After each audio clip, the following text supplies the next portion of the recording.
Ok. Bonsoir et bienvenue.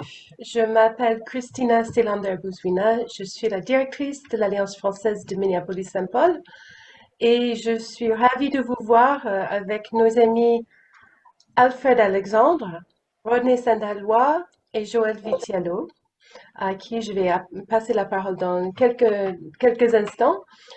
C'est ma collègue Natalia Karczmarczuk qui va s'occuper de la soirée et du déroulement. Bienvenue encore et merci d'être là pour notre célébration des Antilles françaises. Vendredi soir, nous avons le cours de cuisine avec chef Jérémy Jean-Baptiste, qui est basé à Montréal comme Rodney. Et j'espère que vous serez là pour cet événement ainsi que le reste de notre série. À toi, Natalia. Merci Christina. Bonsoir à tous. Merci d'être là si nombreux pour notre rencontre littéraire avec Alfred Alexandre que nous avons la chance d'avoir avec nous ce soir depuis la Martinique. Donc, je suis Natalia, coordinatrice des événements culturels à l'Alliance française de Minneapolis. Donc, nous faisons la soirée en français. Merci à tous d'être là. C'est notre deuxième soirée de notre mois de la francophonie. Nous avons ouvert le festival vendredi dernier. Et voilà, le mois continue avec des événements à venir. Donc, n'hésitez pas à regarder notre site internet s'il y a des choses qui vous intéressent. En plus, vous serez les bienvenus. Donc, nous allons ce soir rencontrer Alfred Alexandre, Rodney Saint-Éloi et Joël Vitiello. Donc, avant de présenter tout ce beau monde, premièrement, je tenais à remercier nos sponsors de notre mois de la francophonie, qui sont Stéphane Catelin, Best Buy, le Consulat général du Canada à Minneapolis, la délégation du Québec à Chicago, le Rhum Clément, Macalester College et James B. Linksmeyer Foundation. Dernière petite chose avant de passer aux présentations. Je tenais également à remercier les personnes qui ont fait des donations pour l'événement de ce soir. Merci beaucoup à tous pour votre générosité qui nous aide à élaborer pour vous une programmation culturelle toujours plus enrichissante. Les donateurs de ce soir ont été directement placés sur une liste pour participer à un tirage au sort pour gagner une bouteille de rhum de notre partenaire Rhum Clément. Donc, je vais peut-être, juste avant de commencer les présentations, demander à une voix innocente de me donner un chiffre entre 1 et 7. Est-ce que vous accepteriez la mission Rodney? Je ne vous entends pas. Oui, oui. Alors, quel est votre chiffre entre 1 et 7? Toi. 3. Alors, le gagnant de ce soir est Don Howard. Donc, Don Howard, vous avez gagné une bouteille de rhum. Nous allons vous contacter lorsque la bouteille sera prête à être retirée à l'Alliance. Donc maintenant, passons à nos merveilleuses intervenantes ce soir et on va passer au vif du sujet, donc le roman Le Bar des Amériques d'Alfred Alexandre, qui est une écriture en fragments qui emprunte au carnet de voyage, au roman maritime. Voilà, donc c'est Alfred Alexandre considéré comme le chef de file de la génération littéraire post-créolité. Je vais laisser la parole à Rodney Saint-Éloi. Je vais le présenter tout d'abord et lui-même présentera à notre auteur de ce soir. Rodney Saint-Éloi est un poète, écrivain, essayiste, académicien et éditeur né à Cavaillon, à Haïti, en 1963. Il a étudié la littérature francophone à l'université Laval. Il a fondé en Haïti la maison d'édition Mémoire, le magazine culturel Cultura et la revue d'art et de littérature Bouture. Il vit depuis 2001 à Montréal, d'où nous l'avons ce soir live depuis Montréal. Il a été pendant plus de 15 ans directeur de la page culturelle du quotidien Le Nouvelliste. Poète et essayiste, Rodney Saint-Éloi est l'auteur d'une dizaine de livres de poésie. Son œuvre, traduite en anglais, en espagnol, en japonais, est à l'écoute du monde et est une longue traversée des villes et des visages. Voyageur, conférencier, passeur de textes, de formes et de mémoires, il fonde à Montréal en 2003 les éditions Mémoire d'Encrier, donc la maison d'édition qui publie le livre de ce soir, Le Bar des Amériques. Cette maison d'édition est devenue très vite la référence en diversité et littérature monde. Il fait découvrir les écrivains des différentes origines, amérindiennes, québécoises, haïtiennes, sénégalaises, antillaises. Il rassemble les continents, tant dans son œuvre que dans sa maison d'édition, où le vivre ensemble semble être le véritable combat. Pour la scène, il a réalisé la direction artistique de différents spectacles littéraires, dont le Cabaret Césaire, le Cabaret Saint-Gor, entre autres. Il a fondé en 2016 l'Espace de la diversité. C'est un organisme à but non lucratif voué à la promotion des littératures d'origines diverses. Il est l'initiateur de l'événement Les Rencontres québécoises en Haïti. Et pour terminer, en mai 2019, Rodney Saint-Éloi a été promu par le Conseil des arts et des lettres du Québec, compagnon de l'Ordre des arts et des lettres du Québec. Merci beaucoup, Rodney, d'avoir accepté notre invitation de ce soir. Je vous laisse la parole et je vous laisse présenter votre maison d'édition ainsi qu'Alfred Alexandre, et je reprendrai la parole ensuite pour présenter notre modératrice de ce soir, Joëlle Vitiello. Merci beaucoup, Natalia. Merci. Merci beaucoup à Christina et merci à Joël. Permettez simplement une parenthèse. Il y a quelques années, j'étais à Saint-Paul en présence. J'aime pas le mot présentiel, en présence. Et il y avait Joël qui était là aussi. C'était une amie. Et on a bu, en fait, après avoir parlé beaucoup de littérature. On avait parlé de danse aussi. Et puis, on a été boire. Entre Joël et nous, il y a deux amis qui nous sont très, très chers et qui sont très, très précieux à notre cœur et qui sont malades. Permettez que je dédie cette soirée à Charlie et à Mireille, qui sont nos grands amis qui nous réunissent partout où nous sommes, que ce soit à Dakar, que ce soit à Port-au-Prince, que ce soit à Tunis ou bien à Fort-de-France. Il y a ces gens-là qui nous accompagnent beaucoup parce que ce sont des gens qui croient que la littérature existe parce que ça nous rend beaucoup plus humains. Et quand j'étais à Saint-Paul, j'ai eu l'impression que j'étais vraiment un être humain parce que j'avais avec moi des amis. Et je pense que la littérature, j'ai rencontré Joël Vitiello dans une bibliothèque à Port-au-Prince et depuis, on ne s'est jamais plus lâché parce que Joël était venu chercher des livres en Haïti. J'ai rencontré, à chaque fois que j'ai rencontré Alfred Alexandre, c'est toujours au milieu des livres. Donc, je pense que ce sont les livres qui font de nous des êtres humains, ce sont des livres qui font que nous soyons là entre nous à nous parler. Et pour présenter Alfred Alexandre, c'est un petit peu difficile puisque Alfred Alexandre fait partie des écrivains que j'aime, des écrivains dont j'aime la présence au monde. Pas simplement la manière d'écrire, mais la manière d'être au monde, la manière d'être en lien, la manière d'être avec les autres. Et en tant qu'éditeur de Mémoire d'Encrier, j'ai eu la chance de lire vraiment avec beaucoup d'avidité Alfred Alexandre. Et j'ai lu son premier livre, Bord de Canal, et puis j'ai dit, mais quelle erreur, pourquoi il n'est pas venu chez moi avec un si beau livre? Pourquoi il va chez un autre éditeur? Donc, et puis par la suite, il a travaillé, puis on s'est rencontrés sur d'autres textes. On s'est rencontrés justement, en fait, Alfred a publié chez nous et Le Bar des Amériques, et c'est drôle que Natalia a ouvert la soirée par le rhum Clément, et puis donc avec Alexandre, donc dans Le Bar des Amériques, ça s'ouvre, et puis dès la première page, c'est le rhum, c'est boire, boire, boire. J'ai dit, est-ce que c'est le vaudou haïtien? Est-ce que c'est le vaudou martiniquais? Je ne sais pas. Qu'est-ce que Alexandre fait pour que partout, il mette du rhum partout? Donc, donc j'imagine que tout le monde est en train d'écouter Alfred Alexandre, est en train de participer, d'être dans ce bar des Amériques avec du rhum que nous offre gracieusement notre ami Alexandre.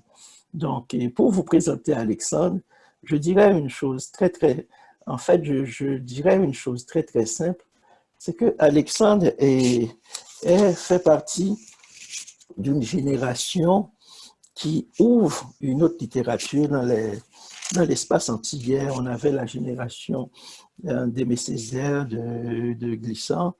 Après, on a eu la génération de Chamoiseau, de Confiant, de Jean Bernabé. Et puis, j'aime beaucoup dire qu'il y a une voix tout à fait autonome dans ce philosophe et ce littéraire, ce dramaturge qu'est Alfred Alexandre.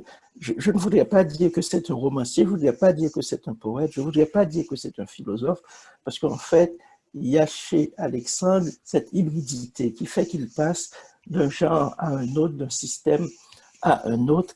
Et je pense que c'est intéressant de voir comment, en fait, l'après Césaire, ou bien comment l'après Chamoiseau, et Alfred Alexandre vient avec une parole très, très nouvelle, très, très neuve, peut-être très, très incarnée, je dirais, dans une espèce de décolonialité qui n'est pas la parole de Césaire. Et avec Alfred Alexandre, il y a aussi un nouveau regard, comme sur Aimé Césaire, un texte, La part intime, qu'il a écrit, qui a été publié chez Mémoire d'Encrier, où il revendique autre chose, où il donne à relire Césaire de manière plutôt intimiste. Pas cette grande mythologie avec le grand récit césarien. Donc, c'est plutôt donc, la voix intime, très intimiste de Césaire dans une espèce de profondeur lyrique que l'on va retrouver dans son fameux, fabuleux recueil de poésie qui m'a vraiment fait pleurer, ce recueil de poésie. Et quand je dis Alfred Alexandre, il fait partie d'une génération que les gens, en fait, que l'on gagnerait à lire comme Fabienne Canor, comme Véronique Canor, comme Nadia Chanville, comme Gaël Octavia, comme... En fait, je pense que c'est comme Macrosier, Jean Macrosier. C'est vraiment, quand on dit que c'est le chef de file d'une nouvelle génération, je ne sais pas si le mot chef de file veut dire quelque chose, mais je pense que Mac Alexandre est en lien avec un certain nombre d'auteurs qui ne soient pas, qui ce sont peut-être les filles d'Aimé Césaire, et ce sont les petits cousins de Chamoiseau, de Confiant. Mais je pense que ces gens-là, ces auteurs-là, ces hommes et ces femmes, ils incarnent une voix et une perspective nouvelle pour la littérature antillaise. Donc, je ne vais pas trop dire parce que je sais que Joël est tellement intelligente, Joël connaît tout. Et puis, je vais simplement dire un petit mot qui était un exergue de Les Barres des Amériques. Et comme entre Joël et moi aussi, il y a un écrivain que nous aimons beaucoup, qui est pour moi l'un des meilleurs romanciers et l'un des meilleurs écrivains haïtiens, qui s'appelle Jean-Claude Charles, que l'on connaît très très peu. Et le texte Le Bar des Amériques me rappelle à quelques endroits Joël Bamboula Bamboche de Jean-Claude Charles. Donc je vais lire en exergue, après la dédicace justement à Baya, et Alfred Alexandre dit ces 4 récits, ces 4 carnets d'îles, leurs pages de sable et de sel, détachées de nos mémoires en mille et une seule vague en archipel. Merci Alfred Alexandre pour tout ce que tu es et pour tout ce que tu fais. Merci Joël. Merci Rodney pour cette très belle présentation. Merci beaucoup Rodney. On va passer à la conversation, en fait, je dirais, entre Joël et Alfred Alexandre. Ce soir, je vais tout d'abord présenter notre modératrice et amie de l'Alliance française, Joëlle Vitiello. Donc, on a la chance qu'elle ait accepté aussi notre invitation de ce soir. Joëlle Vitiello est professeure d'études françaises et francophones à Macalester College à Saint-Paul, dans le Minnesota. Elle est spécialisée dans l'écriture féminine française et francophone des 20e et 21e siècles. En référence aux Antilles, Joëlle a coédité l'ouvrage « Elles écrivent les Antilles », Haïti, Guadeloupe, Martinique, un ouvrage de référence sur les écrivaines caribéennes francophones. Elle a publié également de nombreux articles dans des journaux professionnels et des anthologies d'essais sur la littérature haïtienne. Émile Olivier, Marie Vieux-Chauvet, Marie-Célie Agnan, Jean Pris-Mars, Jean J. Dominique, Yannick Lins, Dany Laferrière, Lionel Trouillot, parmi d'autres, ainsi que sur le cinéma du réalisateur haïtien Raoul Peck. Ses publications récentes incluent un article sur les militantes féministes et les écrivaines haïtiennes, ainsi qu'un article à venir sur l'auteur haïtien Jean-Claude Charles. Joël a contribué régulièrement aux archives digitales du site d'Île en Île. À vous la parole, Joël, et merci d'être avec nous ce soir. Merci beaucoup Natalia et Rodney et Alfred Alexandre et Christina également pour cette invitation de ce soir. C'est un grand honneur d'être avec vous ce soir. Et je remercie beaucoup Rodney pour son introduction à notre auteur ce soir. D'abord parce qu'il a vraiment bien situé dans la littérature antillaise, dans la généalogie qui va de Césaire à Édouard Glissant, puis aux écrivains de la créolité, Jean Barnabé, Raphaël Confiant et Patrick Chamoiseau, pour arriver à la définition de Alfred Alexandre comme nouvelle voie d'une écriture de la post-créolité. Et donc, j'ai deux questions d'entrée de jeu. La première qui est un petit peu banale, qui est simplement si vous pouviez partager avec nous votre parcours et qu'est-ce qui vous a mené à l'écriture, qu'est-ce qui vous a ou qui vous a influencé. Et l'autre question sur la lancée de l'introduction de Rodney, c'est comment vous recevez cette étiquette d'écrivain de la post-créolité? Merci beaucoup pour votre invitation. Bonsoir à toutes et à tous. Alors, je partirai d'une proposition que Rodney a énoncée qui me paraît assez pertinente. C'est l'idée de petit récit, l'idée d'intime. Donc, dans mon parcours, dans ma trajectoire d'écriture, et en cela, Rodney a tout à fait raison, il y a une sorte de dépassement des mouvements littéraires précédents aux Antilles. Dans mon parcours, je m'attache à rendre compte de cette part intime, de ces petits récits lyriques qui constituent une vie humaine. Donc, mes textes, pour tracer ici un parcours d'écriture, constituent malgré tout une forme de système autour d'une thématique philosophique qui est celle de l'errance. Errance de la pensée, errance des vies humaines, errance de personnages en quête d'eux-mêmes, en quête de leur part de vérité.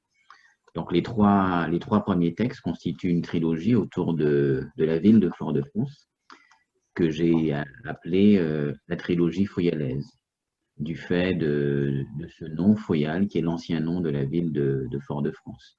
Ensuite, le deuxième volet de cette trilogie est consacré à la thématique de l'intime, l'errance et l'intime, et c'est dans ce contexte que se situe le bar des Amériques, mais aussi le recueil qui est consacré à la poésie de Césaire, consacré aussi à la part intime.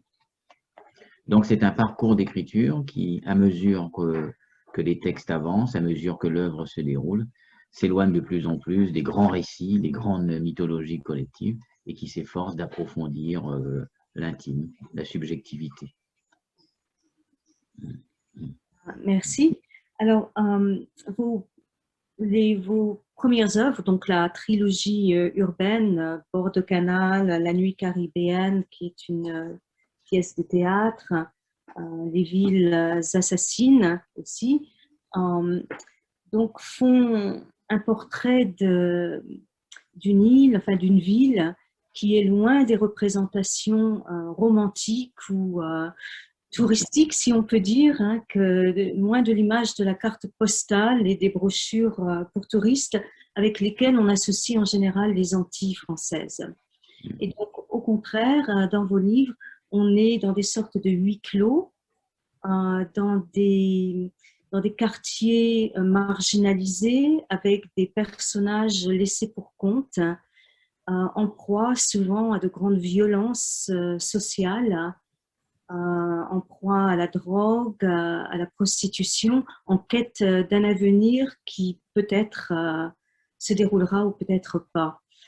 Il semble qu'avec le bar des Amériques, on se tourne vers une autre esthétique qui au contraire, qui même s'il y a une sorte de huis clos, puisqu'on va parler un petit peu des personnages, hein, il y a 3 personnages dans le livre, qui confrontent leur mémoire, qui se confrontent les uns les autres, mais malgré tout, le livre s'ouvre aussi vers une dimension océane, vers le monde. Et donc, on a une esthétique un petit peu différente. En même temps, il semble que la violence sociale, les effets de la colonisation, de colonisation au pluriel, se font sentir encore dans les corps, dans les esprits, dans les rêves des personnages. Est-ce que vous pouvez un petit peu nous parler un petit peu de comment vous êtes passé de la première trilogie justement à cette nouvelle esthétique? D'accord.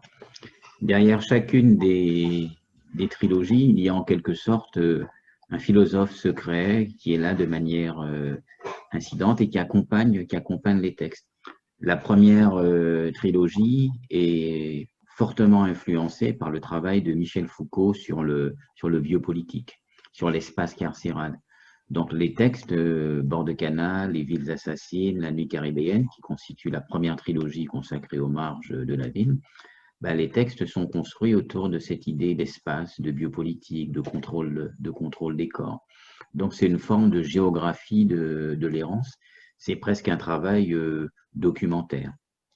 Donc vous parlez de la carte postale qui est pas entièrement fausse. Vous avez des paysages de bord de mer qui sont absolument merveilleux en Martinique, mais vous avez aussi des phénomènes de fragmentation, d'éclatement social qui sont évidemment extrêmement préoccupants.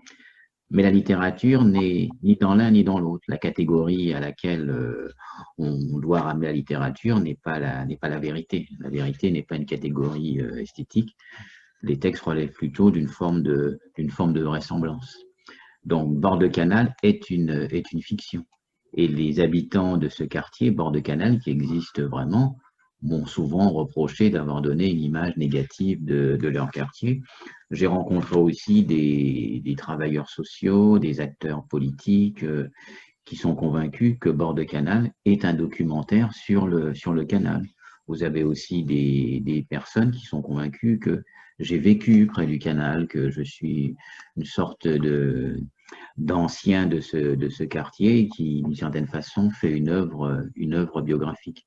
Donc, il s'agit véritablement d'un travail de fiction, de reconstitution par le travail de littérature du réel. Et donc, le texte produit des effets de vraisemblance. Mais il s'agit non pas de décrire une réalité, mais de produire une pensée sur un territoire. Mais aussi, il ne faut jamais l'oublier, les textes sont en discussion avec d'autres textes, avec un espace littéraire qui est le nôtre, mais aussi avec une littérature monde. L'écrivain est en discussion, est en relation avec l'ensemble des textes qu'il a lus. Donc, quand vous me posez la question de la filiation, de la généalogie, des auteurs, des autrices à qui je suis lié, c'est l'ensemble de l'histoire de la littérature. Donc, dans Bord de Canal, j'écris en présence de Dostoïevski. Donc, les personnages qu'on retrouve dans Bord de Canal sont davantage proches des textes de Dostoïevski que de la réalité martiniquaise. J'écris bien sûr en présence des textes de Césaire, de Chamoiseau, de Confiant, qui ont légué à l'espace littéraire martiniquais un rapport particulier à la langue, une manière particulière de ciseler, de travailler la langue, pour signaler donc notre présence esthétique au monde. J'écris en présence de poètes, des poètes contemporains, des amis. Il peut s'agir des textes de Rodney que je lis régulièrement. Il peut s'agir d'auteurs plus anciens comme Saint-John Perse. Il peut s'agir d'auteurs appartenant à d'autres espaces littéraires, par exemple comme Baudelaire ou Proust. Il peut s'agir d'auteurs comme Céline, avec ce rapport très particulier au langage, où il s'agit toujours pour un auteur de faire sa langue. Donc tout ceci définit une trajectoire littéraire. Donc l'auteur est davantage en relation avec une histoire de la littérature qu'avec un territoire, qu'avec une réalité. Il n'est pas certain que le réel soit la visée première de la littérature. Voilà. Il s'agit en fait... pour dire les choses clairement, de ramener la littérature à la catégorie essentielle qu'il a définie, non pas la vérité, mais la beauté. Parlant de beauté, on va parler un petit peu du livre qui est en discussion ce soir, Le Bar des Amériques. Et donc, c'est un ouvrage extrêmement poétique, la langue est extrêmement poétique, bien qu'elle décrive des réalités de migration, de prostitution, de déchéance profonde. Et donc, vous avez mentionné Baudelaire. Baudelaire est immédiatement venu à mon esprit en vous lisant, parce que la beauté dans la déchéance est là. Donc, si on peut parler de la poésie, de la langue, qui est vraiment très, très dense aussi, entre toutes les métaphores océanes, métaphore des îles, de ce que représente l'île, et en même temps la métaphore très impressionnante du conteneur. Alors pour notre public qui n'a peut-être pas lu le livre, je ne sais pas si on peut résumer en fait votre livre.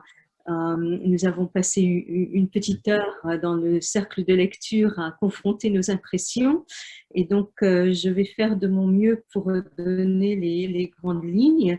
C'est donc un texte qui est réparti en 4 carnets qui sont narrés, si on peut utiliser ce verbe, par un personnage qui s'appelle Hilaire, qui est très peu mentionné forcément puisque c'est lui le narrateur. Qui est un des 3 personnages principaux. Donc, il y a Hilaire, son vieil ami Leeward, et une femme un peu mystérieuse qui s'appelle Bahia, qui vient de Barranquilla, en Colombie, et qui a dérivé, qui a migré, comme font beaucoup de migrants à l'heure actuelle, essayant de traverser les océans pour un avenir meilleur, et qui a peut-être dérivé dans un conteneur, en tout cas qui se retrouve dans un conteneur sur une île où se trouve un vieil hôtel qui comporte le bar des Amériques, et où elle loge, où elle ne loge pas, et où elle a été l'amante de Leeward, mais aussi un peu de Hilaire et d'autres inconnus. Et il y a cette confrontation mémorielle. Alors, la temporalité est très élastique dans le livre, de même que la cartographie ou la géographie, puisque d'un seul coup, la mer Caraïbe n'est plus seulement là où se situe l'île de la Martinique, mais c'est un ensemble archipélagique qui comprend la Colombie et Panama.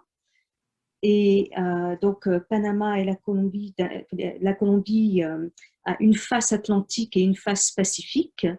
Et Panama, évidemment, ouvre le passage entre les 2 airs qui semble, si on donne un cadre politique d'analyse des phénomènes de colonisation, qui semble aussi dire qu'il y a de nouvelles colonisations qui n'ont plus rien à voir avec les colonisations européennes, mais qui viennent coloniser non seulement les îles, mais aussi l'espace océanique, que ce soit à travers la pollution, les trafics de toutes sortes de drogues, trafics humains, déchets.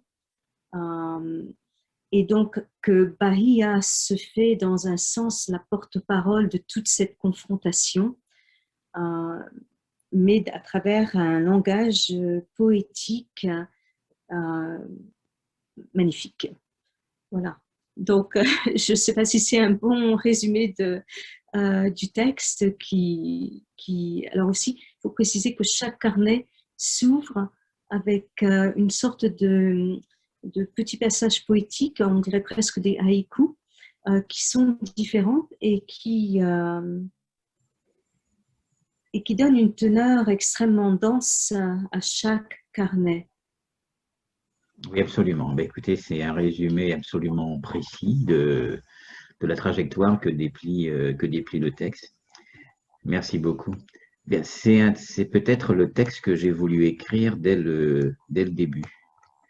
et je l'ai toujours différé. J'ai toujours, dès le début, dès la première trilogie, Bord de Canal, j'ai toujours voulu écrire cette sorte d'épopée de la Caraïbe contemporaine et, et qui, d'une certaine façon, tire le bilan des colonisations passées, de la situation géopolitique actuelle et qui prend acte de l'arrivée de nouvelles formes d'impérialisme, de nouvelles formes de domination et qui vraisemblablement vont venir de notre façade pacifique et qui, d'une certaine façon, s'efforce de remettre l'espace caribéen dans ces enjeux politiques, géopolitiques contemporains. Donc, une épopée de la Caraïbe au XXIe siècle. Et comment dire cet espace géopolitique, géographique, sans tomber dans un grand livre de prospection, sans tomber dans un grand livre d'histoire, de géographie, en passant par l'intime. C'est une méthode de travail, dire le collectif, dire l'universel, dire le monde en passant par l'intime. C'est une méthode de travail que j'ai trouvée il y a très longtemps chez Platon. Un peu surprenant, Rodney a rappelé au départ que à l'origine, je viens de la philosophie. Ben, c'est une méthode de travail que j'avais trouvée dans la République de Platon. Ça m'avait énormément impressionné pour décrire la cité, donc cette vaste utopie politique que Platon entrevoit. Il décide de faire une description de la psyché, de l'âme, de l'esprit humain. C'est-à-dire qu'il parle de ce qu'il y a de plus intérieur, de ce qu'il y a de plus intime. Donc pour raconter cette Caraïbe du XXIe siècle, donc celle dans laquelle nous sommes, mais aussi celle qui vient, et qui prolonge l'extension du canal de Panama, l'arrivée de puissances impériales nouvelles, je suis parti de l'intime. Donc un récit intimiste pour rendre compte d'une épopée collective contemporaine. Et donc l'écriture emprunte à ce travail de l'intime. Et qu'y a-t-il de plus intime que le journal intime? Donc le texte emprunte donc évidemment au journal intime, mais comme il s'agit en même temps de l'épopée d'un espace caribéen, qui est d'abord et avant tout un espace maritime, le texte emprunte aussi en effet au journal de bord, tel qu'on l'avait par exemple chez Christophe Colomb. Il emprunte aussi donc le texte à la littérature maritime, donc au récit de voyage. Et tout ceci sous forme d'une écriture de fragments, puisque le narrateur Hilaire raconte sa rencontre avec Baya, mais 17 ans plus tard. Et comme c'est une histoire d'amour impossible qui n'a pas pu se réaliser entre Hilaire et Baya, histoire d'amour dont Hilaire ne s'est pas consolé, donc il jette ses carnets à la mer dans l'espace maritime caribéen, comme 4 bouteilles à la mer. D'où ce travail de l'écriture avec des phrases très longues, un peu proustiennes, avec un système d'écriture en pointillé, comme on a par exemple chez Céline, et qui s'efforce de rendre compte de ce roulis permanent des flots, des vagues, mais qui en même temps rend compte de ce travail d'une mémoire en quête d'elle-même de manière fragmentaire. Alors, c'est peut-être le moment de nous lire un extrait. Avec grand plaisir. Bien, c'est l'extrait qui commence, qui ouvre précisément le bar des Amériques et qui commence par 3 points de suspension, donc une phrase extraite du carnet qui est prise comme ça au milieu des flots. Donc c'est Hilaire, le narrateur, qui parle. Moi aussi, je lui avais dit à Baya, le soir vautré de Rome où on s'était rabiboché au comptoir de Leeward. Moi aussi, ce que j'aurais voulu, au lieu de traficoter comme un damné dans le nombril des Amériques, c'est à Saoui, me poser quelque part, comme ces femmes frêles et ces marmailles foirées dans le silence, qu'on transbordait Leeward et moi d'une île à l'autre, sur la Caribéenne.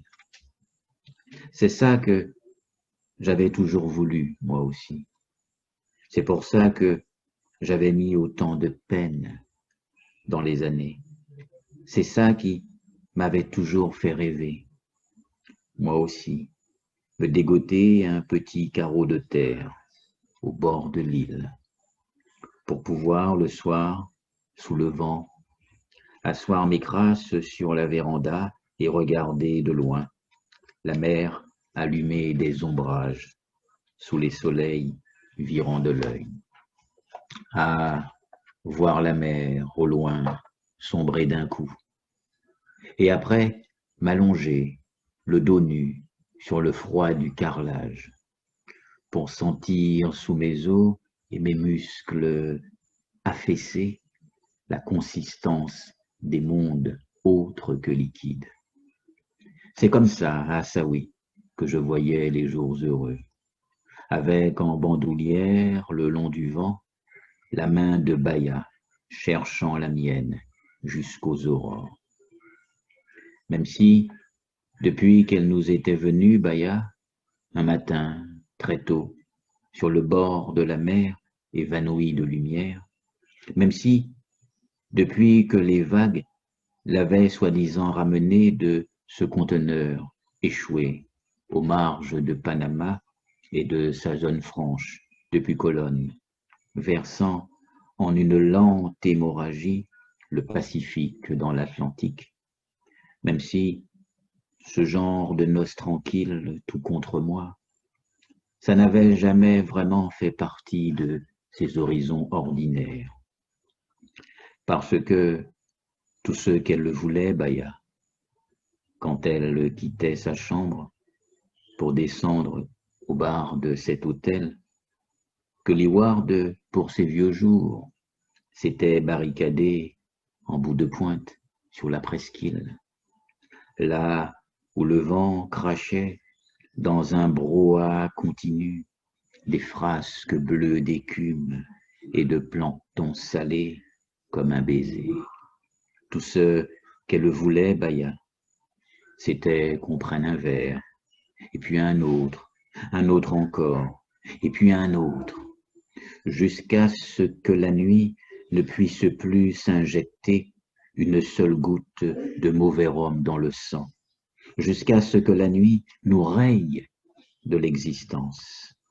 Elle, Leeward, moi, le bar, la presqu'île, et tous ceux qui depuis 3 semaines ou 30 ans, souvenir après souvenir, nous avaient malgré nous amarrés l'un à l'autre.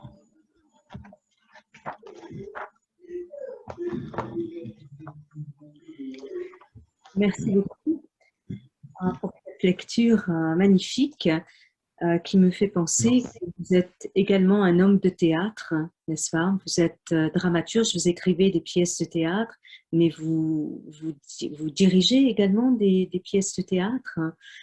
Et je me demandais en vous écoutant, quelle est l'influence, la part d'influence du théâtre dans la rédaction de vos textes qui sont, en vous écoutant, on se représente véritablement, le texte prend corps. Oui, l'influence du théâtre est importante dans la mesure où même lorsque les textes sont écrits pour être lus, être en silence, être publiés, non pas pour être créés, mis en scène, je les imagine toujours avec la possibilité qu'ils pourront être repris par un ou une metteur en scène et qu'ils seront portés à la scène. Il y a d'ailleurs eu des lectures publiques du Bar des Amériques, lecture publique du dernier texte, La Ballade de Leila Khan. Je sais qu'il y a un metteur en scène dans une région du sud de la France qui met en lecture La Ballade de Leila Khan, qui est mon dernier texte, un recueil de poésie. Et je sais qu'en Martinique, au niveau de la scène nationale, il y a pour les mois qui viennent, peut-être début 2022, 2 projets de mise en scène accompagnés de musique sous forme lyrique de la ballade de Leila Khan. Donc ce sont des textes qui sont faits en effet pour être dits, soit proférés comme Les villes assassines, soit faits pour être dits dans une forme de musicalité proche du silence. C'est le cas du Bar des Amériques. Très bien, merci. Et on va reparler un petit peu de votre dernier recueil de poésie un petit peu plus tard. Oui. Donc, si on revient un petit peu à ces personnages, donc on a la vision d'Hilaire et on a sa relation avec Leeward et on a également cette femme, Baya, qui a des souvenirs peut-être réels, peut-être des souvenirs d'autres personnes, d'une tentative par Leeward de la noyer, n'est-ce pas? Donc, à un moment donné, elle a rencontré ces deux hommes au cours de son passage. Et en même temps, il y a cette histoire d'amour improbable, mais qui est fantasmée, donc qui a sa réalité, si on peut dire sa réalité fantasmée. Qu'est-ce que vous pouvez nous dire de ce trio, et en particulier de cette personne, Bahia, qui est si mystérieuse et qui est un peu comme une sirène, annonçant peut-être l'avenir ou regardant le passé. Est-ce que vous pouvez nous démêler un petit peu le personnage de Bahia? Oui. Bahia, d'une certaine manière, représente les îles de l'archipel, ballottées par les vents, ballottées par l'histoire, ballottées par les enjeux géopolitiques, proie régulière et quasi constante depuis 3 ou 4 siècles, des grands enjeux entre les grandes puissances impériales. Donc, pour construire le personnage qui incarne d'une certaine façon la trajectoire des îles et qui est évidemment un récit presque constant de migration, d'exil, de départ, de retour, d'attachement à l'île première, j'ai imaginé une sorte de système de poupée russe où le personnage serait enfermé dans une île en fait, elle-même qui renferme des conteneurs, donc métaphore de ces économies sous domination, incapables de se développer elles-mêmes, qui sont d'une certaine façon condamnées à importer dans des sortes d'économies de comptoir, hein, donc rien de nouveau. Et Bahia elle-même, enfermée dans ce conteneur, en migration, en dérive le long des îles, est elle-même enfermée dans une histoire qui est celle d'un énorme chagrin d'amour. Voilà. Fondamentalement, le récit du Bar des Amériques, c'est le récit d'un personnage qui, 30 ans plus tard, ne s'est toujours pas remis d'une rupture amoureuse. Donc pendant 30 ans, Bahia est en situation d'errance, de dérive, de chagrin, d'incapacité à faire le deuil de cette relation amoureuse. Et lorsqu'elle se retrouve un matin sur le bord de la mer, 30 ans plus tard, lorsqu'elle rencontre Leeward, elle est convaincue que ce personnage, lui-même aussi en errance, en dérive au bord de l'océan, elle est convaincue que ce personnage, c'est celui qui, 30 ans plus tôt, son grand amour, est parti.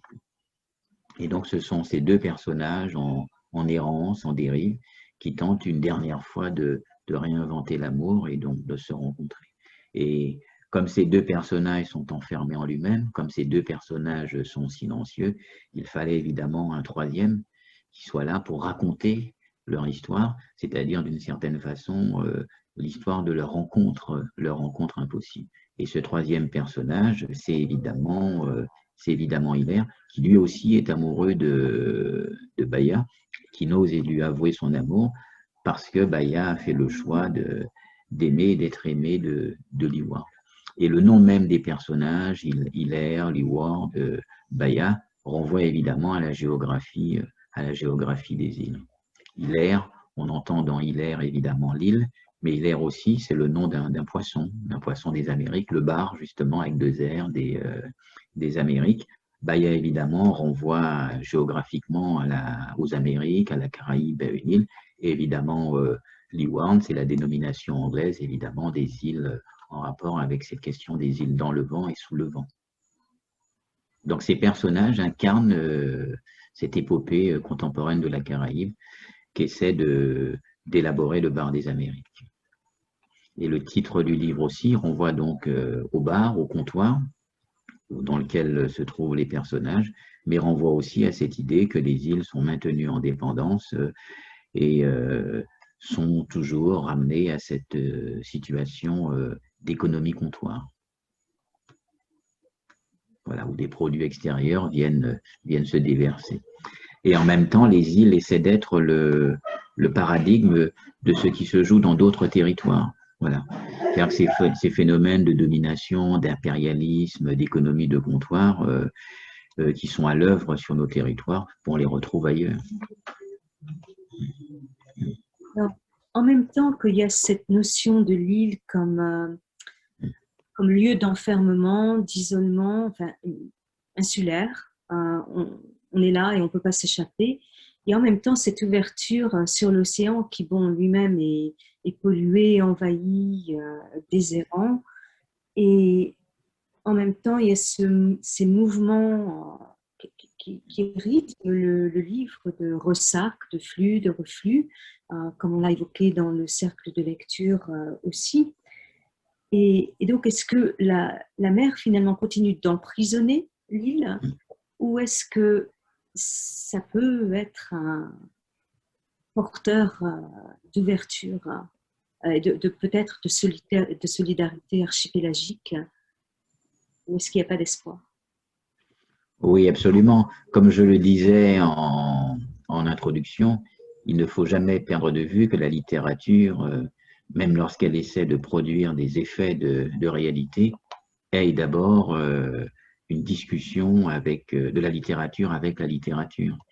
C'est-à-dire que le texte n'est jamais absent d'une tradition, d'un certain nombre d'archétypes, de motifs, de thèmes qui traversent l'histoire de la littérature mondiale. Et donc, il y a une sorte de rencontre entre une expérience sensible intime, le fait que au quotidien, je suis un insulaire, hein, l'île fait 30 km de large, donc c'est très rapide d'arriver au bord de l'île, de faire en quelque sorte l'expérience d'une finitude. Mais l'île est aussi un formidable thème et motif littéraire, quoi. On ne compte plus le nombre de textes, d'œuvres cinématographiques qui sont construites autour du motif de l'île comme espace d'enfermement et aussi d'ouverture à travers les thématiques du voyage, des migrations, de l'exil, de l'ouverture à soi, tout comme de l'ouverture à l'autre. Donc c'est cette rencontre, si vous voulez, entre une réalité géopolitique, celle de l'île, entre une expérience sensible, c'est-à-dire que je vis dans cette géographie incarnée, donc qui impacte mon imaginaire, et en même temps cette attention toujours aux grands thèmes, aux grands schèmes, aux grands archétypes de la littérature. Donc je me réapproprie un motif qui est constant dans l'histoire littéraire, qui est le motif de l'île, tout comme je me réapproprie le motif, la thématique de l'errance, qui traverse aussi l'histoire de la littérature. Le cahier d'un retour au pays natal de Césaire, c'est une géographie de l'errance, où on passe des îles au continent, du continent aux îles. Les textes d'Homère, ce sont de formidables géographies de l'errance. On retrouve ce thème de l'errance, du voyage initiatique, de l'île comme enfermement, comme rencontre. Donc c'est tout cela que l'œuvre essaie de brasser en un seul et même rythme. Donc l'île est clôture, l'île est ouverture, mais l'île est d'abord un formidable moyen pour l'écriture, pour l'écrivain de stimuler l'imagination et donc de se réapproprier à nouveau du récit. Parce qu'il s'agit toujours et d'abord de raconter des histoires et donc de construire des œuvres dont la finalité première est de procurer ce plaisir qu'on dit esthétique.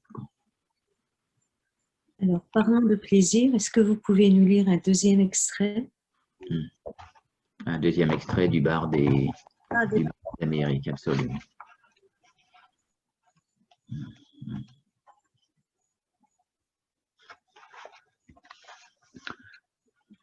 Donc c'est un extrait, donc à la page 51 du livre, qui revient sur ce rapport entre Bahia et les conteneurs, où Bahia est enfermé, donc extérieurement, à la dérive, dans ces conteneurs, qui traversent la route panaméricaine, qui se retrouve à mi-chemin entre la Colombie et Panama, et qui peu à peu, traversant l'archipel, atterrit sur la côte nord de la Martinique. Donc Bahia raconte son errance, enfermée dans ce conteneur, et en même temps enfermée en elle-même, dans cette blessure amoureuse qu'elle n'a pas cicatrisée 30 ans plus tard. Un conteneur plein de silence, plein aussi de machines à coudre, et de rouleaux de toile, et de tenues de cérémonie, et de coussins, épais comme des parpaings de poudre de cocaïne. C'est là, à mesure que l'alcool l'emmenait dans la confusion des mémoires, c'est là qu'elle disait avoir survécu, Bahia. Et c'est comme si, là-dedans, elle avait passé de longues années au dehors d'elle-même. Le souffle dilapidé, Bahia, par les sanglots qui lui refroidissaient le cœur. Alors que, dans la clarté diminuée où baignait son visage, son œil pleurait noir en son fond d'iris meurtri par l'isolement. Et si elle avait bien essayé de héler un secours, sa voix restée nouée s'était épuisée en sortant, hurlant et muette à la fois, Bahia. Elle dirait alors que c'est par peur d'être à nouveau assassinée qu'elle avait préféré se cacher des jours et des nuits, derrière l'entassement inconfortable des chiffons et des rouleaux de coton blanc, à l'abri, mais sans perspective autre que l'air moite où sa peau, collée à la sueur trop épaisse, l'étouffait en lui embuant le visage. Et elle ne savait plus, là aussi, à partir de quel moment, au bruit plus familier du moteur des poids lourds et des klaxons qui venaient du dehors, à quel moment il lui avait semblé, oui, que le conteneur avait quitté le balancier des vagues pour suivre. Mais dans quel sens? L'horizontale plus abrupte des routes terrestres et de leurs soubresauts qu'elle le prenait comme des coups dans son corps, Bahia. Et c'est plus tard, beaucoup plus tard, par reconstruction au mental, des kilomètres enregistrés par les battements de son pouls, qu'elle le comprendrait que le camion, en portant le conteneur où elle s'était serrée, remontait de nuit la panaméricaine vers les embarcadères aveugles où le terminal de Colonne fermait les yeux sur les trafics qu'il ne voulait pas voir.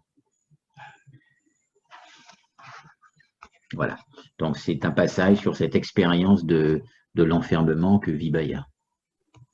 Oui, merci beaucoup. C'est encore très émouvant et ça m'amène à la question suivante.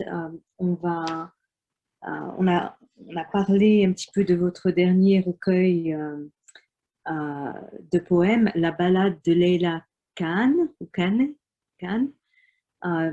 qui en fait est un poème sur le voyage aussi, qui part de Carthage en Tunisie, donc Carthage fondée par une femme, la reine Alissa Didon, et qui l'emmène à Carthagène, ou comme me reprennent les amis hispanophones, Cartagena, pour ne pas confondre, et à Santa Marta en Colombie, avec le golfe de Darien, Panama, entre océan Atlantique, Méditerranée et océan Atlantique.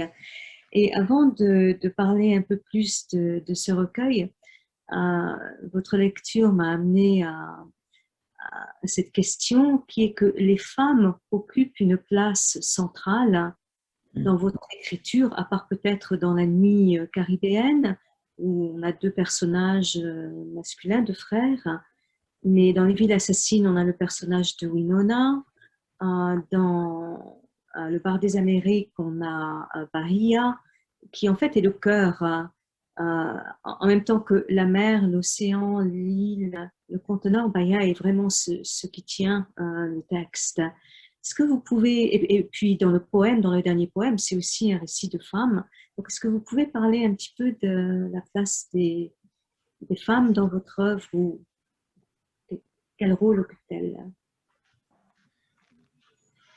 Ben, les textes s'efforcent toujours de construire des personnages qui semblent avoir une part de vérité et qui semblent être de véritables êtres humains.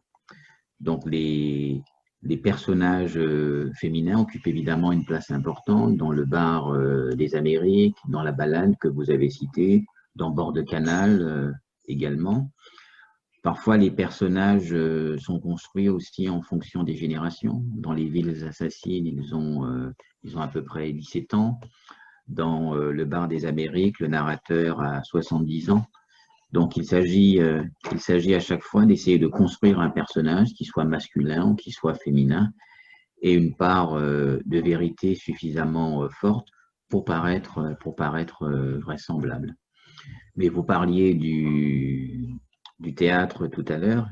Ben, pour moi, écrire, construire un personnage, que ce soit pour le théâtre, pour la littérature, pour le cinéma, qu'il soit féminin, qu'il soit masculin, il faut que ce personnage ait sa part de vérité.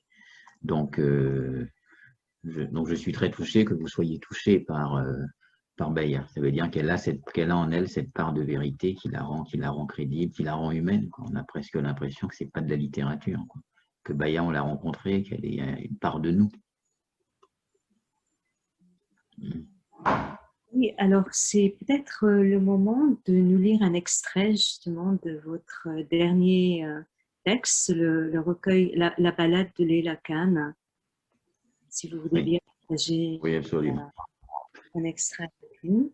Donc La Balade de Leila Khan, c'est la dernière trilogie qui est en cours, donc qui fait se rencontrer le thème de l'errance et le thème de l'exil.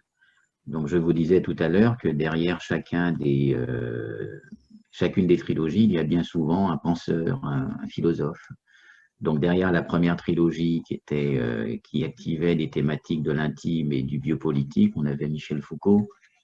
Derrière la deuxième trilogie consacrée à l'intime, il y avait ce petit texte de Césaire, Poésie et connaissance, puisque Césaire n'était pas qu'un poète et un acteur politique, c'était aussi un philosophe, un penseur d'une grande profondeur. Derrière la dernière trilogie, et notamment La Balade, il y a ce petit texte de Saint-Augustin, les Confessions, et notamment cette philosophie de l'amour et de l'exil que développe Saint-Augustin. L'idée que la grâce, qui est le nom étymologique de Cannes, Cannes, Anne, Anna, qui veut dire grâce, l'idée que la grâce que donne la rencontre amoureuse permet finalement d'échapper à l'exil, à l'errance. Donc, j'ai voulu écrire un texte qui, une fois de plus, s'inscrit dans notre espace caribéen et plus largement des Amériques. Et en même temps, j'ai voulu m'appuyer ici sur la pensée de Saint-Augustin. Et en faisant des recherches, je me suis souvenu que Saint-Augustin, évidemment, était allé à l'ancienne Carthage, qu'il avait été évêque de Carthage.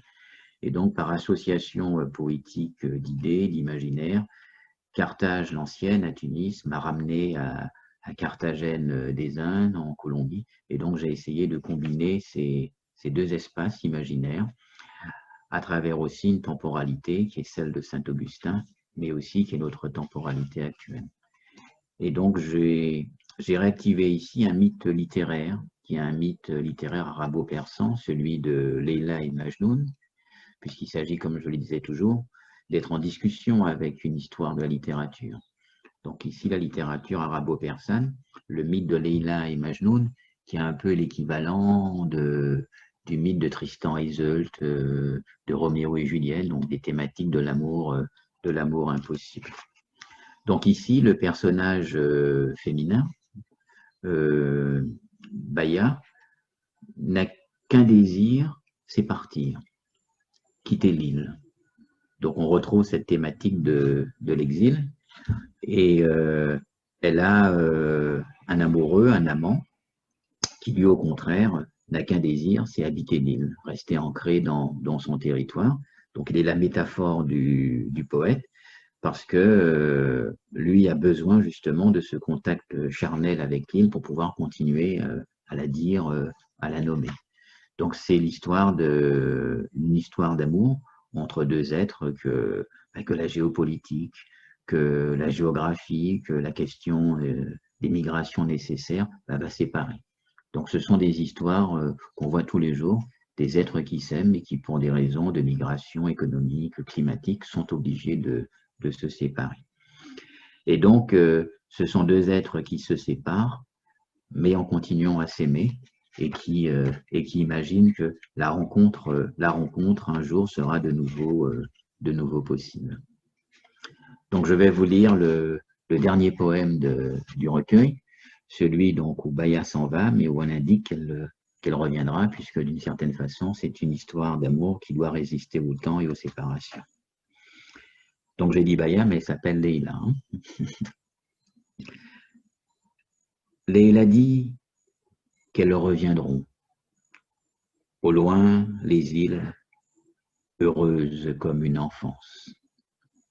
Dans la lumière qui donne sa couleur bleue au littoral et son bois sec, craquant comme des allumettes sous nos talons.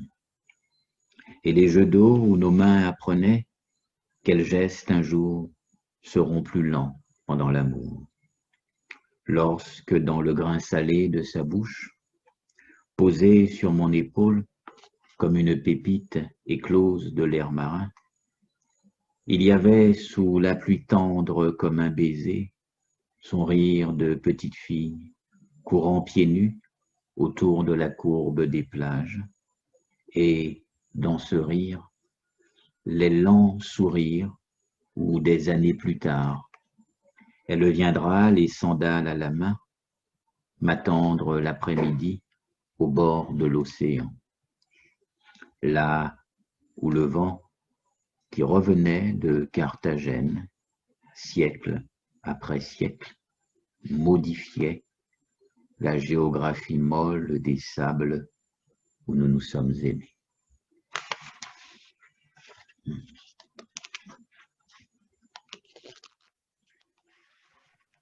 Leïla dit que la veille, là-bas à Carthagène, dans la crique irradiée par le sel, la mer rassasiait le soleil.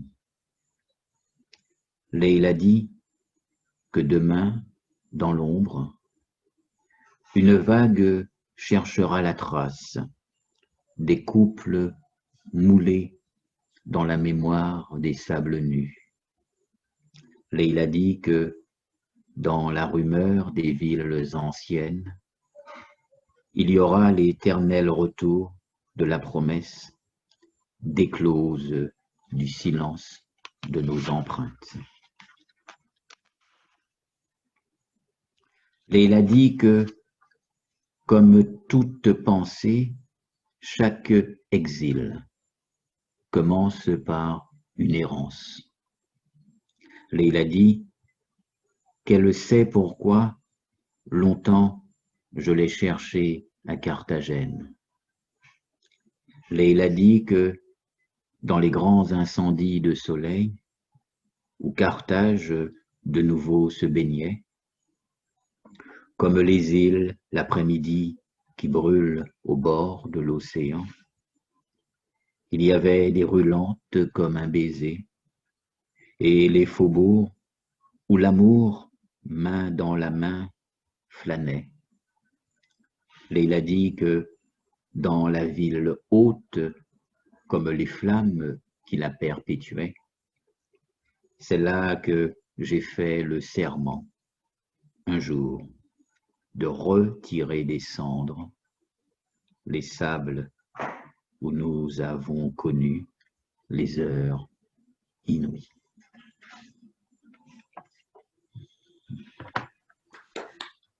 On peut tous s'applaudir. Merci beaucoup. Merci. Alors, c'est formidable. Le mythe de ces deux amants est traverse tout le Maghreb également. Et il y a des films magnifiques sur cette légende Absolument. qui aussi prennent Majnun à errer à la recherche de son amante. Donc, c'est un poème qui me touche beaucoup parce que Carthage et Carthagène, Cartagena sont Santa Marta, certainement. Santa Marta. Moi préféré aussi. Donc, je pense que c'est le moment aussi d'ouvrir la discussion à notre public. Et donc, je crois que nous avons reçu un message qui dit, vous pouvez, je pense qu'on est un petit groupe, donc soit poser les questions à travers le chat, soit peut-être simplement se manifester et poser des questions.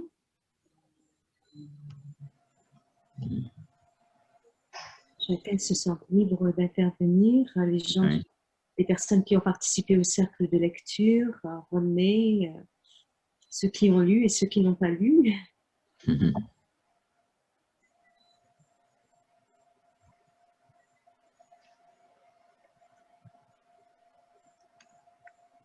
Je trouve aussi intéressant qu'on oublie souvent que Saint-Augustin était ancré en Tunisie, n'est-ce pas, à Carthage, et on voit encore à Carthage, je crois, les traces, enfin, les ruines, en tout cas le champ de ruines, où son église a provoqué le schisme dans l'Occident, enfin, dans le monde chrétien de l'époque.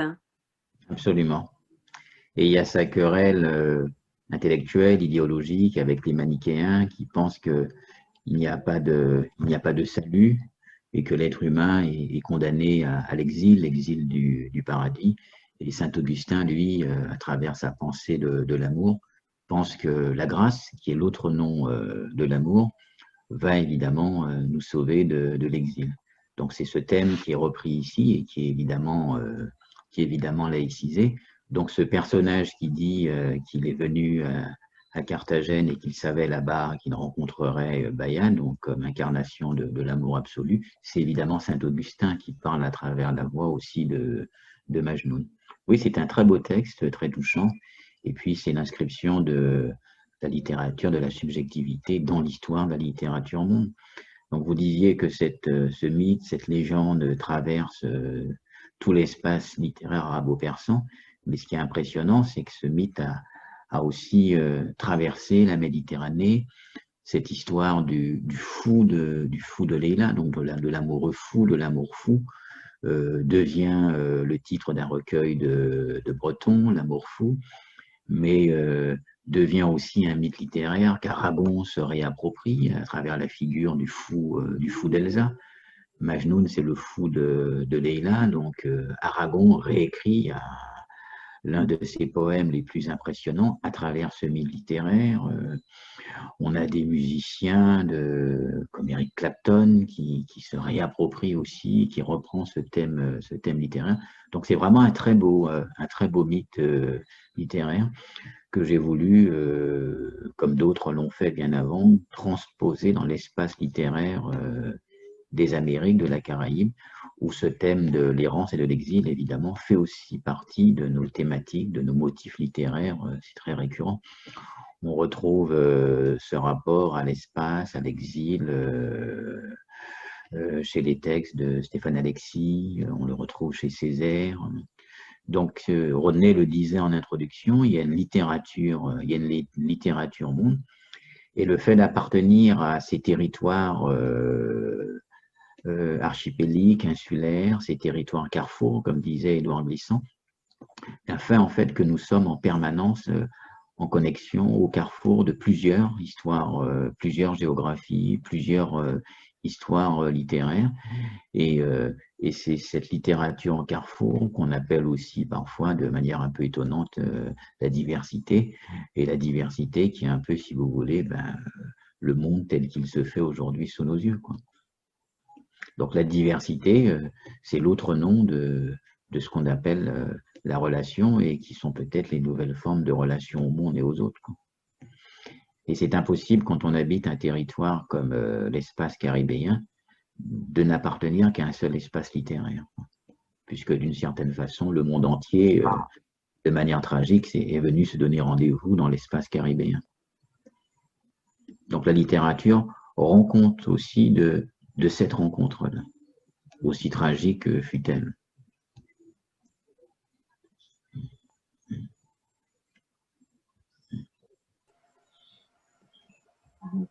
Peut-être ça a donné le temps à notre audience de réfléchir à quelques questions. J'en profite pour saluer ma collègue Micheline Rice-Maximin, qui est avec nous depuis la Pennsylvanie, de Swarthmore College. Donc, bonsoir Micheline.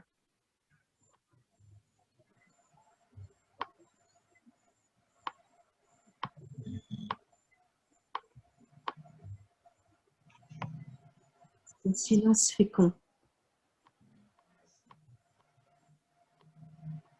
J'invite les personnes qui ont participé au club de lecture, effectivement, comme le disait Joël avant, à peut-être terminer certaines des conversations qui ont été amorcées pendant le club. Est-ce que vous avez des remarques ou des questions pour Monsieur Alexandre? C'est le moment où, si vous souhaitez prendre la parole ou écrire vos questions dans le chat, n'hésitez surtout pas.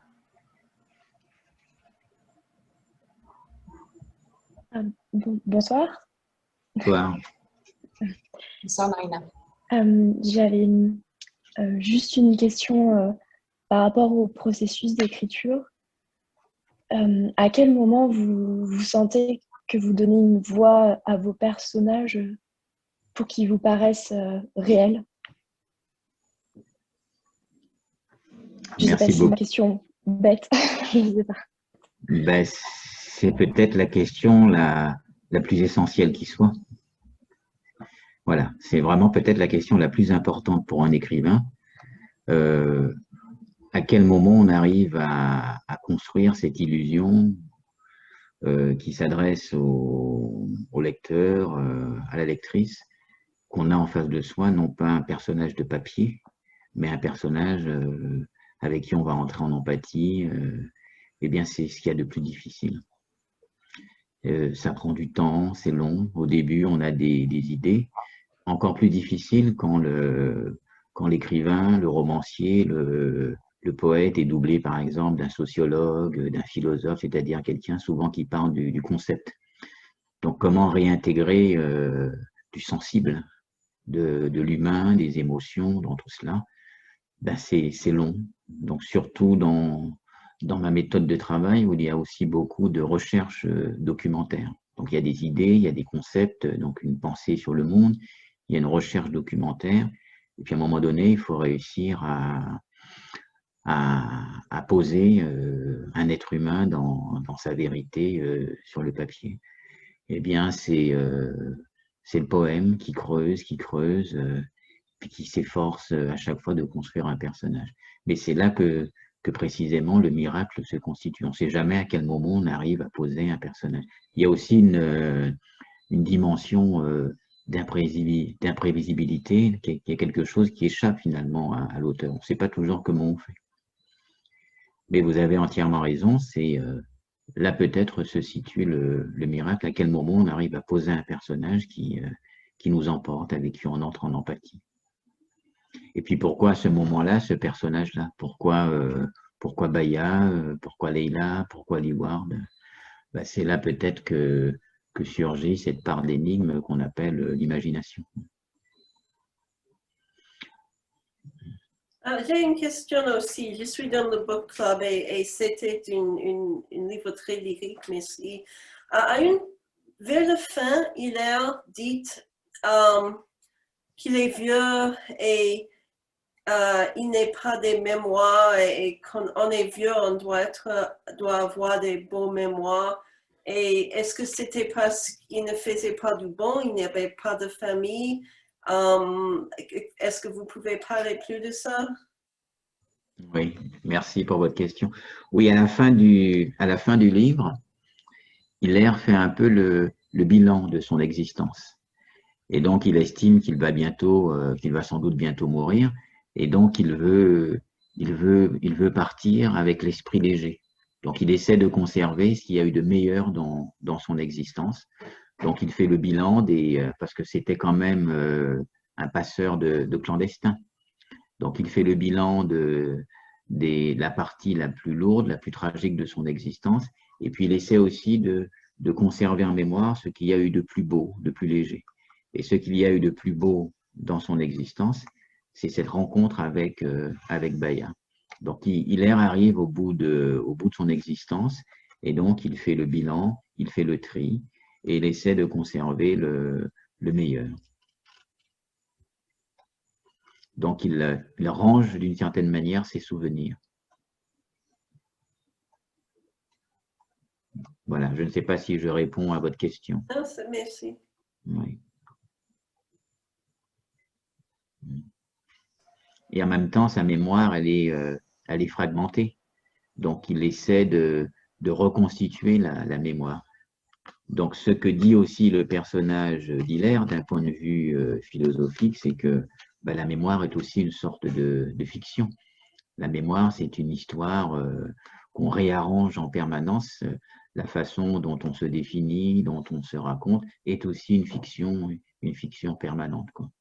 Il n'y a pas que les romanciers qui racontent des histoires. Nous aussi, nous passons nos journées à nous raconter des histoires sur nous-mêmes. Donc, Hilaire, en fin de parcours, réécrit sa propre histoire. Voilà, c'est pourquoi il est aussi le porte-parole du romancier, c'est pourquoi il est aussi le narrateur. C'est une idée que j'avais rencontrée un jour dans un livre de philosophie, ça m'avait beaucoup marqué, l'idée que l'être humain est fondamentalement un être de fiction. Voilà. Que ce soit les grands récits politiques, que ce soit les grands récits amoureux, que ce soit les récits littéraires, que ce soit les récits de soi, nous passons notre temps à raconter des histoires. Et il n'y a peut-être que les écrivains qui ont conscience que les histoires qu'ils racontent sont des fictions. Beaucoup prennent très au sérieux comme des vérités des fictions construites. Donc, Hilaire est aussi un personnage qui incarne une réflexion sur ce qu'est la littérature, comme travail de récit, de fiction, de mémoire fragmentée.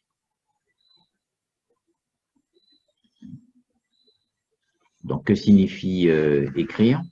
C'est aussi l'un des thèmes, même si on ne l'a pas abordé, c'est aussi un des thèmes du Bar des Amériques.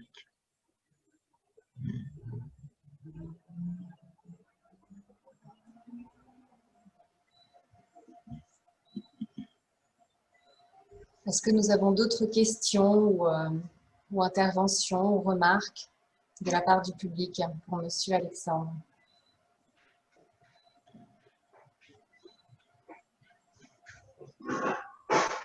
Marie-Jeanne, tu avais quelque chose à dire. Je réactive ton micro. Voilà. Alors, j'ai été très surprise en lisant ce livre, je l'ai adoré. Je dois dire que j'ai adoré. Toute votre littérature est tellement visuelle, au niveau océanique, c'était magnifique. Mais j'ai été très surprise et je pense que c'est volontaire. Et vous pouvez y répondre si vous voulez y répondre ou pas.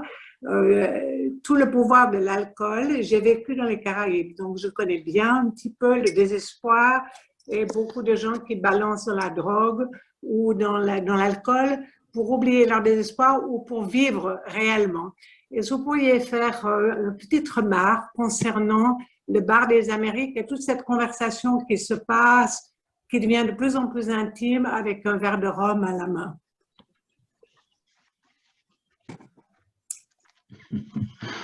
Oui, vous avez raison, on boit beaucoup sur l'île, beaucoup de rhum. Et d'ailleurs, j'étais très étonné et pas surpris de voir que vous aviez un partenaire qui offrait une bouteille de rhum. Mais comme je disais au départ, il y a toujours une rencontre entre un rapport, une relation, un rapport intime au territoire. Donc c'est vrai que je ne néglige pas de temps en temps un bon punch. Il y a aussi une réalité politique. Et puis il y a aussi toujours cette idée d'un thème littéraire.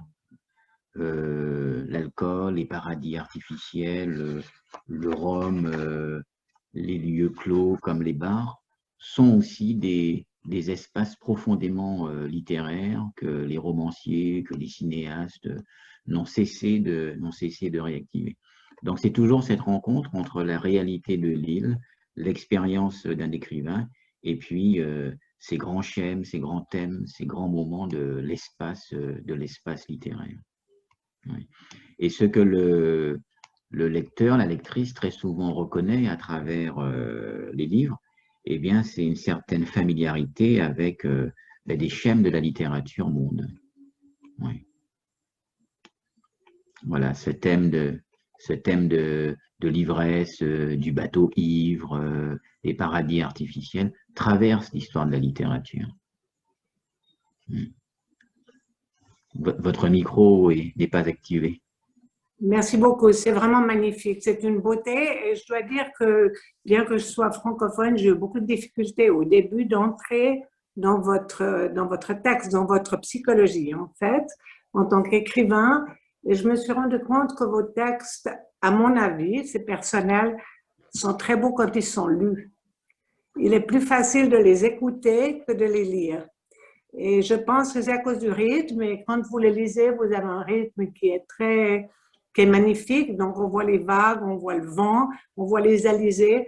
Donc, je pense que c'est pour moi, maintenant que j'ai lu votre livre, je l'ai lu 2 fois, et que je vous ai écouté, j'aimerais qu'on me le raconte.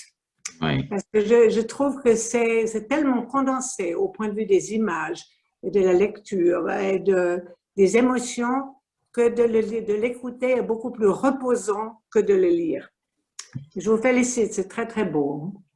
Merci beaucoup. Je pense que les gens qui étaient dans le club avec moi ont pensé la même chose. Ils ont eu beaucoup de questions, même Joël a eu beaucoup de questions. Je ne savais pas que Joël, vous étiez l'animatrice. Et elle a eu beaucoup de questions par rapport aux certaines ambiguïtés qu'on ne comprend pas quand on le lit. Mais quand on vous écoute, on le comprend mieux. Oui. C'est magnifique. Donc, c'est ce qui tient de la poésie et du théâtre, probablement. Oui, absolument. Merci beaucoup. Hein. C'est très beau. Merci. Mais aussi le fait que chaque livre, c'est toujours une invitation à rencontrer une langue étrangère.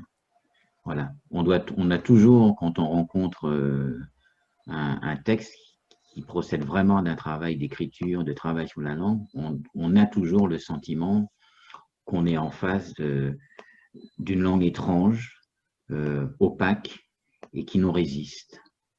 Voilà. Exactement. Oui. Et j'ai cette impression chaque fois que je lis un auteur, et parfois je dépose le livre parce que je ne suis pas prêt pour cette rencontre-là et je reviens plus tard et j'entends le rythme, j'entends la voix.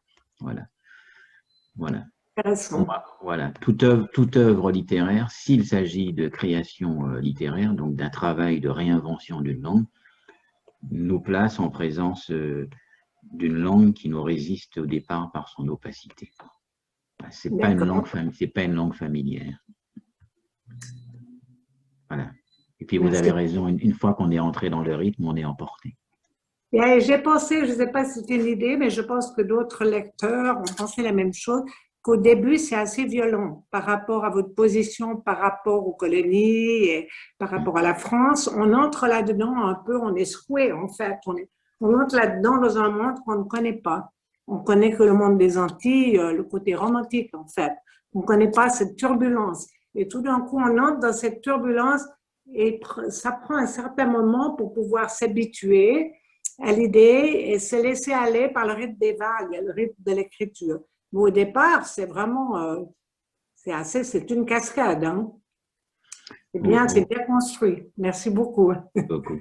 Et en même temps, cette réalité, la littérature en Martinique et ailleurs ne cesse de la nommer depuis toujours, que ce soit dans le Cahier, que ce soit chez Chamoiseau, Confiant. C'est un peu la distinction entre la parole presque touristique qui construit une image du pays et puis la parole des écrivains qui depuis toujours n'ont cessé de témoigner de cette réalité-là, mais qui témoignent aussi de cette étonnante capacité qu'ont les peuples à résister, à inventer, à rester en vie, à inventer des résistances. Et c'est toujours d'une certaine façon une éloge de la vitalité, de la pulsion de vie. C'est ça qui est étonnant, quoi. Cette capacité qu'ont les peuples à résister, mais que la littérature ne cesse de dire, quoi. Oui, c'est vrai, parce que ces trois personnages vivent des réalités très difficiles, hein, Oui. qui sont clandestines, qui ne sont pas dans la légalité. Donc, moi, j'ai vécu en Colombie et j'ai connu des gens qui vivaient comme ça, surtout sur les côtes, à Santa Marta et Carthagène, et des gens qui vivaient vraiment une vie complètement étrange à celle que je vivais tous les jours. J'avais vraiment... C'était incroyable. Et ces gens arrivaient à survivre dans ce système, dans ce milieu, à fonctionner, et on le sent très, très bien dans votre littérature. Dans votre livre, comment Bahia fonctionne et comment les trois personnages fonctionnent dans cette sorte de, j'aime pas le mot dépravation, mais cette tristesse de la vie, en fait. C'est assez dépressif à certains moments. Oui. Et en même temps, il y a toujours cette étonnante capacité à vouloir continuer à vivre, à rêver, à croire en demain. C'est ça qui me fascine. Absolument, à croire à l'amour et à croire aux autres et à un futur meilleur. Ce que font Oui. les clandestins, d'ailleurs. Oui, absolument. Il y a Merci cette beaucoup. phrase de Spinoza qui guide en fait tout mon travail d'écriture. Je cite comme ça de mémoire quand il dit « La sagesse est une méditation de la vie, pas de la mort ». Voilà. Exactement. Voilà. Merci beaucoup. Merci beaucoup. Je voulais juste ajouter à ce que Marie-Jeanne et vous avez dit, c'est que il y a aussi à la fin la beauté du fait que l'histoire, leur histoire, aussi désespérée soit-elle, se prolonge par l'écriture, que ces bouteilles jetées à la mer finalement arrivent dans nos maisons. Absolument. Et on les découvre et que c'est peut-être l'aspect baudelairien ou célinien de votre écriture, c'est que vos livres s'ouvrent sur ces constats. Aussi, je pense, beaucoup de critiques citent la première phrase de Ville assassine, « Les villes qui fument le crack n'aiment pas qu'on dise qu'elles sont belles ». Et donc, on voit cette beauté aussi, même dans le bar des Amériques, je veux dire le lieu, l'hôtel, le conteneur, etc., qui sont beaux parce qu'ils nous touchent aussi. Absolument. Par leur humanité. Pardon, je voulais juste, si possible, rajouter. Oui. J'ai trouvé le récit tellement beau, malgré la dureté de la vie de ces personnages, comme Marie-Jeanne a dit. Ça sublime, en fait, ils subliment leur réalité. Le récit, c'est la manière dont ils veulent s'inventer leur réalité. Et il m'est resté, après l'avoir lu, j'avais l'impression d'avoir l'histoire à nouveau, mais comme un dessin muet, un peu comme je sais pas, comme La Tortue Rouge. Je sais pas si vous voyez le dessin, avec juste le bruit des vagues et oui, j'ai l'impression de voir l'histoire en dessin. Ouais. Oui, parce que l'écriture, même si elle s'efforce de produire une pensée, s'adresse de mon point de vue toujours à nos sensations, donc olfactives, visuelles. Donc le texte normalement doit produire des sensations, des perceptions, ce que Valérie appelait une perception de monde, quoi. Donc on doit avoir des images, on doit entendre des sons. Mais une lectrice m'a dit un jour qu'au bout de quelques pages, elle avait l'impression d'être sur les vagues et qu'elle avait le mal de mer. Oui. Qu'elle ressentait le roulis des vagues à travers les phrases. Ben, je crois que c'est ça aussi l'expérience artistique, c'est une expérience sensible, quoi. Et puis, la poésie, comme la musique, est analogique. Donc, par analogie, les images font naître en nous d'autres images, d'autres paysages qui renvoient à nos expériences sensibles. Mais c'est aussi la fonction de l'art, de nous permettre de vivre des expériences sensibles. Je dis souvent que les artistes sont des trafiquants d'affect, au sens où ils font circuler des émotions, des images. Et souvent, on parlait de théâtre. Ce qui est fascinant dans le théâtre, où Rodney parlait au départ de rencontres littéraires, ben, ce sont des espèces de communion sensible, où à travers l'événement qui est l'œuvre artistique, ben, on partage ensemble des émotions, une expérience esthétique, une expérience sensible. Et c'est ce qu'on a un peu perdu en cette période étrange, et évidemment on attend que ça revienne, quoi, de pouvoir revivre ensemble des émotions, des moments. Donc on l'a avec l'œuvre artistique, on l'a avec les moments festifs, la rencontre, comme disait Rodney au début.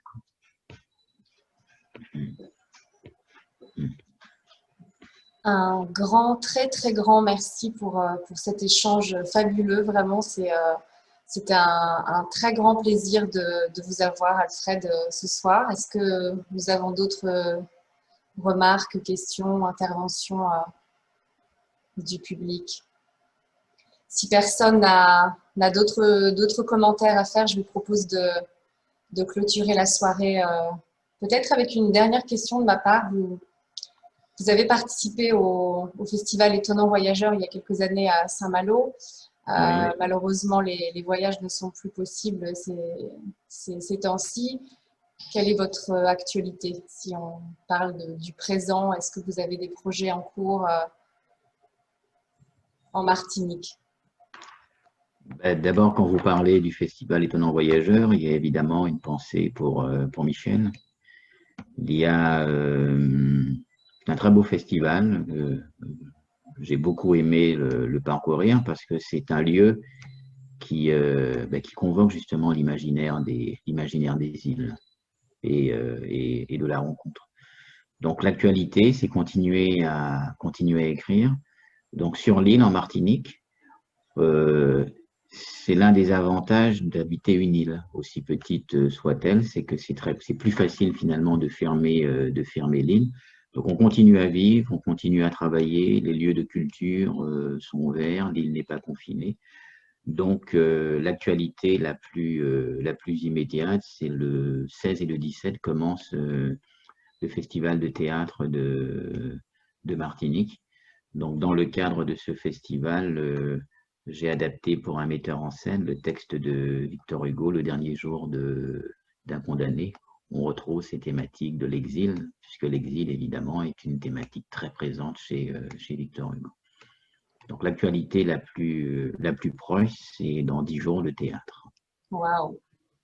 Je voulais juste faire une petite parenthèse en disant que il y a quelques jours, on a fait une petite conversation avec Alfred et j'entendais les comédiens répéter derrière lui et oui. Je lui disais à quel point on l'enviait de pouvoir vivre ce type de moment que pour le moment on ne peut ni vivre aux États-Unis ni en France. Donc voilà, on croise les doigts que ça vienne ici aussi, mais profitez et voilà, et on vous souhaite plein de bonheur et de réussite dans tous ces projets à venir. Merci beaucoup, merci pour cette rencontre, merci pour vos lectures, c'est toujours comme une bouteille à la mer, un livre, donc quand le livre rencontre des lecteurs et des lectrices, c'est évidemment aussi une rencontre importante. Donc merci et puis à bientôt à tous et à toutes. Un grand merci à tous. Merci beaucoup, beaucoup, Joël. Merci beaucoup, Rodney. Merci. Grand plaisir. Merci à tous d'avoir participé et au plaisir de vous revoir. À bientôt. À bientôt, Alfred. Au revoir. Au revoir.